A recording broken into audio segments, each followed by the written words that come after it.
కోసం పొడిచానని చెప్పినాడు అంట ఒక మహానుభావుడు. సో ఆ మాదిరిగానే జగన్మోహన్ రెడ్డి గారు మరోసారి సీఎం కావాలి, ఆయన కోసం సింపతి కోసం నేను అంటించానని చెప్పేసి అనడానికి పిచ్చోడ వచ్చి అయిపోయా. మనందరికీ కూడా తెలిసిందే కదా, లాస్ట్ గవర్నమెంట్లో రథాలు తగలబడ్డాయి, దేవుడి విగ్రహాలు ఇరిగిపోయినాయి, దేవుడి విగ్రహాలు శిరచ్ఛేదనాలు జరిగినాయి, ఆంజనేయ స్వామి విగ్రహాలు అయితే పటాపంచలైపోయినాయి. అదేవిధంగా విజయవాడ కనకదుర్గమ్మ గుళ్ళో ఉన్నటువంటి వెండి రథాలు మాయమైపోయినాయి.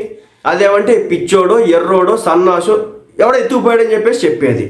కాబట్టి ఇక్కడ పిచ్చోడు చేశాడా తెలివైనోడు చేశాడా, చేయడానికి గల కారణాలు ఏంటి, ఎవరు చేయించారు, దేనికోసం చేయించారు, ఎలా చేయాల్సి వచ్చింది, దీనిలో ఉన్నటువంటి ఇంటెన్షన్ ఏంటి, దీని వెనుక రాజకీయ కుట్ర ఏమైనా ఉందా, కాంక్షతో ఏమైనా చేసినారా అనేది నిగ్గు తేల్చకపోతే మాత్రం కూటమి ప్రభుత్వం అసమర్థతని మనం ఒప్పుకోవాల్సి ఉంటుంది. ఎందుకంటున్నానంటే జగన్మోహన్ రెడ్డి గారు అధికారంలో లేడు. జగన్మోహన్ రెడ్డి గారు అధికారంలో ఉండి ఆయన టైంలో జరిగితే కనుక ఆయన మీద నెప్ప